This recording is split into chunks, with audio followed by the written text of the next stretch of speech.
Pernah nggak kamu mikir, kenapa hampir semua komputer di dunia pakai Windows? Apakah Microsoft sengaja bikin kompetitor nggak bisa berkembang? Atau emang mereka punya strategi yang hebat dari awal? Hari ini kita akan bongkar kisah lengkap Microsoft. Bagaimana mereka lahir di garasi? Trik licik atau jenius yang bikin mereka kaya raya? Dan apakah mereka masih layak disebut raja teknologi? Duduklah yang nyaman di kursi kamu, karena cerita ini gila banget. Bayangkan ini, tahun 1975, dua anak muda kutu buku, Bill Gates dan sahabatnya Paul Allen, nongkrong di garasi, bukan bikin band, tapi bikin software. Mereka baru saja melihat komputer Altair 8800 di majalah, dan langsung kepikiran, hey, kalau kita bikin bahasa pemrograman untuk ini, semua orang bisa belajar coding. Mereka pun mengembangkan Altair Basic, dan tanpa modal besar, langsung deal dengan MITS, perusahaan pembuat Altair. Ini momen yang mengubah segalanya. Bill Gates lalu keluar dari Harvard, taruhan besar untuk fokus membangun perusahaannya. Mereka beri nama Microsoft, mikrokomputer dan software. Visi mereka simpel tapi ambisius, komputer di setiap meja, di setiap rumah. Dan dari garasi kecil itu, lahirlah cikal bakal raksasa teknologi yang kita kenal hari ini. Semua bermula dari ide gila dua anak muda dan tumpukan kode. Kesempatan emas datang pada tahun 1980, ketika raksasa komputer IBM ingin masuk ke pasar PC. Mereka butuh sistem operasi cepat, tapi IBM bukan tipe perusahaan yang mau bikin sendiri. Nah, disinilah Bill Gates melihat peluang seumur hidup. Masalahnya, Microsoft belum punya sistem operasi. Jadi mereka dengan cepat membeli DOS, Quick and Dirty Operating System, dari perusahaan kecil seharga sekitar $50.000. Setelah diutak-atik, lahirlah MS-DOS. Tapi trik jeniusnya bukan cuma bikin OS, tapi cara menjualnya. Gates menolak menjual putus MS-DOS ke IBM. Sebaliknya, ia hanya memberikan lisensi. Artinya, setiap PC IBM yang terjual akan membawa Windows, dan Microsoft tetap punya hak menjual OS itu ke pembuat PC lain. Hasilnya, dalam hitungan tahun, MS-DOS jadi standar de facto untuk komputer di seluruh dunia. Microsoft bukan hanya sekali dapat uang, tapi dapat pemasukan terus-menerus. Strategi lisensi ini yang membuka jalan bagi Microsoft jadi raksasa software global.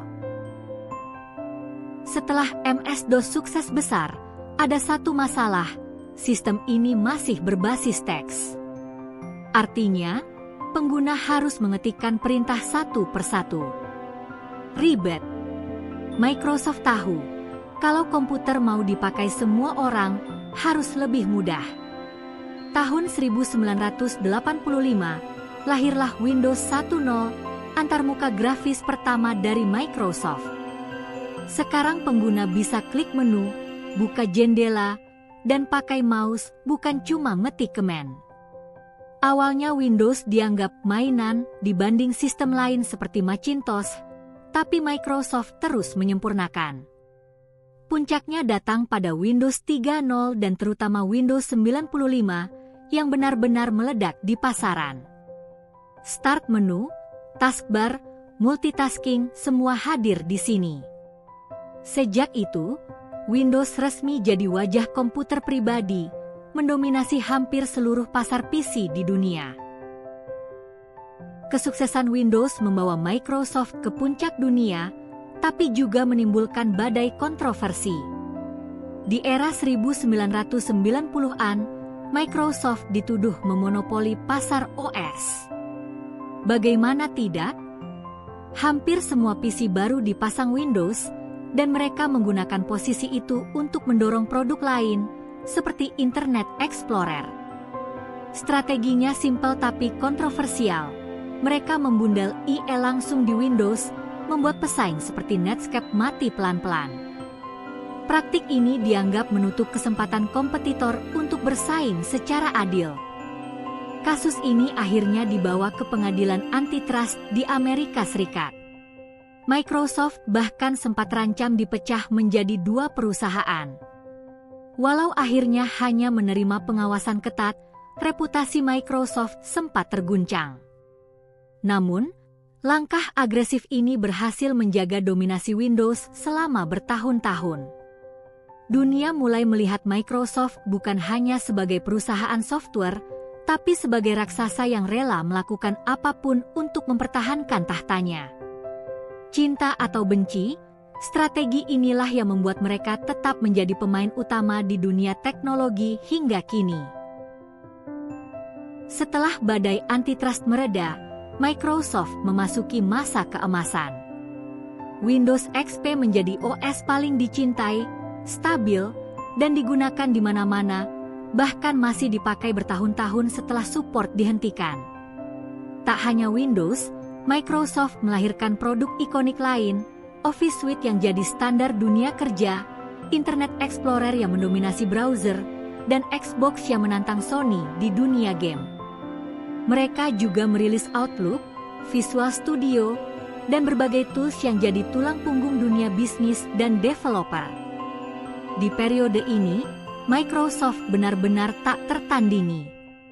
Komputer pribadi identik dengan Windows, pekerjaan identik dengan Office.